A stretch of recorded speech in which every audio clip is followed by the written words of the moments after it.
put it out very specifically, there's no question. So when I say I don't want to, that's why I say don't put the features, because there's always an assumption between the link of that feature to the benefit. The benefit of reduced mortality, higher survivability rate, and much lower costs. And when you go pitch your technology, you need to know who your customer is, right? Who is the customer? Are you talking to the hotel, the hospital administrator? They're probably more interested in costs. Maybe it's the CEO of the hospital, and they want to look at not only cost, but reliability and lower mortality rates for reputation of the hospital. That's important to them. These are the benefits that you should be pitching. And when you talk about features, you get a little bit confused on that. No, but I'm saying that the features makes you differentiated. Suppose you're saying that lesser mortality due to less invasive surgery, that could be done by a robotic surgery, or that could be done by a normal surgeon who is more trained. Yep. So you can always, there's a company who's offering a trained surgeon who can do less invasive, and there is a hospital who is having robotic also. Mm-hmm. So they are targeting You're getting ahead of yourself benefit. because I'm about to talk about competition, right? Okay. Which leads to competition.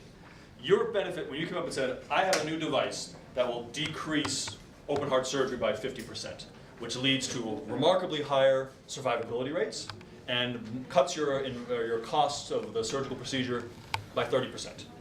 That's it. You've just mentioned those three benefits, right? And somebody may say, well, wait a second. Okay, you've done it earlier, but I could do a robotic surgeon, right? And there's other things. That comes later. That's competition. And again, because we're building this house, building the problem, building the solution. Now we're going to talk about the market, how big this problem is, and we'll talk about competition. So, market opportunities.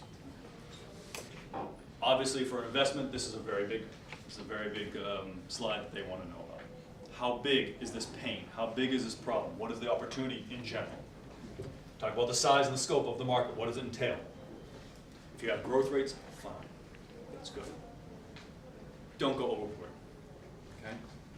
Don't go out there and say, hey, this is a $4 billion market and all I need is 1% and then we're all millionaires. Nobody believes that. And I'm going to show you an example here. Unless you have a platform technology, don't be saying that you can do this, this, this, and this, and this, even though it may be possible. Investors want you to see you to focus on that one can't-miss application. You make that money, and then you can go on to the follow-on technology application and the follow-on. It's great to have 3 or 4 applications or 5 applications for your technology, for your business process. What are you going to focus on first? And if you say, hey, I can go after all of them at the same time, wrong answer. Okay? Because if you go after all of them, it usually means you're going after none of them. And what we want you to find is your beachhead market, the one that the pain is so big that no matter, as soon as you put up the solution, people come to you and say, yes, please, we need to buy this. You make your money, you expand, and then you can go to the other markets. But don't put 10 markets up, because then it looks like you don't know what you're doing, or you don't have the focus, and you don't know your customer. Even if your solution is good for all those markets, those customers will have slightly different needs in each of those niches.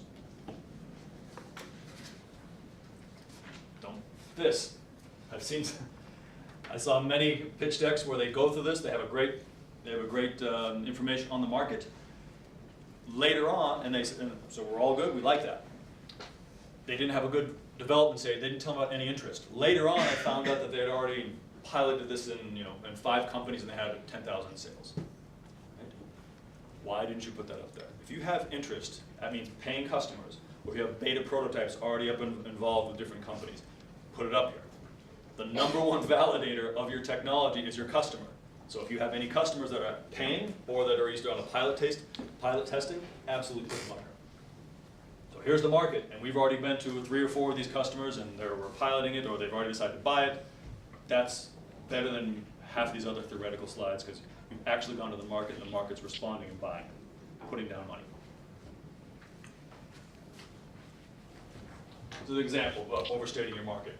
You're selling an improved cooling fan for laptop computers. Again, this is a real case we had. On the pitch deck, they said, hey, the laptop computer market is this, 10 billion, and growing. All we need to do is get this 1%. Right? That's not your market. Right? You don't get 1% of that. Your market is the cooling system component inside the computers. Now, if they had said the laptop computer market is a 10 billion unit, then I could see that, because each one would need some kind of cooling unit. $10 billion opportunity, that's not your market. Your market is the cooling fan. How much of the cooling fan cost is part of the computer cost? I don't know, but they should know, and you should know. Okay, be very specific on that. Same thing, we had one with a car. It was a new disc brake for braking system for cars, and they talked about the car market. Okay, again, if you're talking units, I can see it. But if you talk numbers, you're comparing apples and oranges. It does show that you don't know your market and you don't know your business. Please pay attention to this, because we see this, you're in front of an investor, you want to make this as big as possible, you want to show it's the biggest splash as possible, I get that.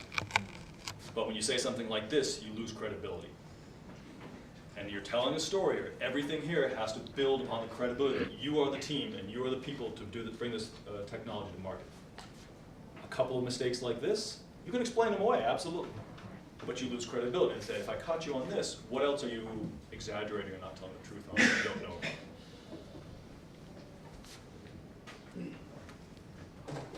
Competition. Please do not say there's no competition in this. Right? We hear this so many times, and it's so wrong all the time. Okay? To understand this, we always talk about the difference between functional competition and brand competition. If there really is no competition, neither functional nor brand, there's two alternatives. One, the blue ocean strategy, you've actually created this new market that's fantastic and you're the first and you're going to grab it. Wonderful. In my 15, 20 years of working with companies, not one has been that way. Or, the pain isn't big enough to be worth it. So people are getting around this some other way, and the pain that you have solved with the solution that you have to solve that problem is actually not that big of a deal. And that's why there's no competition in place. So, brand versus functional. Do you want me to explain that? Or is this something, okay, brand versus functional, you have no competition. And this is going to show how old I am. Answering machines? Anybody remember that back in the old days? No? Nobody remembers those. Fax machines? Remember fax machines? Okay, fax machines, right? Fax machines. When the first fax machines came out, I'm sure they said, we have no competition. This is the first technology of being able to transcribe this information that comes over through the phone line and put it onto the fax, and you've got a printout, and that's awesome. Right? There's a huge need for this, I'm sure they said. There's no competition. Okay, well, how did people transmit information before the fax machine? Written information. So I have to send some information to you. How do I do that? Telegram. Okay, there's 7 answers you just told me that's competition, right? Telegram, post. What was the other one you said? Anybody else? Actually just calling and speaking on the phone. It's not written. Still, you can do that. You can go over and hand deliver it. Now, they may be good competitors or bad competitors. They each have their pluses and minuses. But the fact that there's competition is absolutely true. That is what we call functional competition. There were no brand competition. There were no other fax machines out there. So brand competition, there were none. But functional, absolutely. And there's always functional competition. And I would suggest to you that functional competition is actually much harder to beat than brand competition. Yes. You go to what is it, Chroma, and you look at refrigerators, and you can compare your LG with your Samsung, with your, I don't know the name of the manufacturer, 5 refrigerators right next, and you compare their benefits and all that, and the cost, pretty easy to do. That's functional competition. We're all used to doing that. We do that every day. Brand competition, functional competition, much harder. So, hi, this is a concept which I read somewhere. This is regarding jobs to be done. So, if I'm there, I'm very hungry. And if I buy a milkshake or buy a donut, so both are serving the same function. So, can this be a competitor to the existing product? You talk about like impulse buying? It's not You say when impulse you're- buying. It's like serving certain purpose. Purpose in the sense doing this jobs to be done. Mm-hmm. So jobs to be done by a milkshake is serving a certain purpose, and same job is to be done by the donut. Mm-hmm. So can donut be a competitor to a milkshake? I mean, depending, it's easy to talk about hypotheticals here, right? But it's very specific. Usually I'm not buying a donut or a milkshake to satisfy my basic hunger. I'm an adult, I know better, right? I buy a donut because maybe I'm hungry, but I love the sugar and I love the fat, and it's unbelievably delicious, right? That's what I'm doing. So it's usually an impulse buy that I'm saying, I'm hungry right now, this looks good, it's wonderful. So if the choice is between a donut and a milkshake and then, I don't know, ice cream, yes, those could all be considered competitors, right? If you were selling steak, chicken steak, probably not, even though they serve the same purpose of theoretically of solving your hunger. Right? And this comes to the question of very much of, do you know your customer and how they look at this and the pain they're solving? Because again, I would submit that, again, donuts and milkshakes are not there to solve the hunger problem. It's a different thing that they solve. But if you have a different type of donut, you could say, yes, donuts, other donuts are a very specific competition, but milkshakes are as well, right? Because those are the same kind of impulse buys that people look at and they to make them feel good, or because they taste good, or maybe it's nostalgia when you're giving it to your children because they want it. So yes, I would say that's competition. At the end of the day, you're looking at people have a hard-earned rupee. How are they going to spend it, right? Assuming they have a problem that you've identified, they can spend it on yours, or they can spend it on something else. How are they going to do that? How are you going to convince them not to buy the milkshake and buy the donut?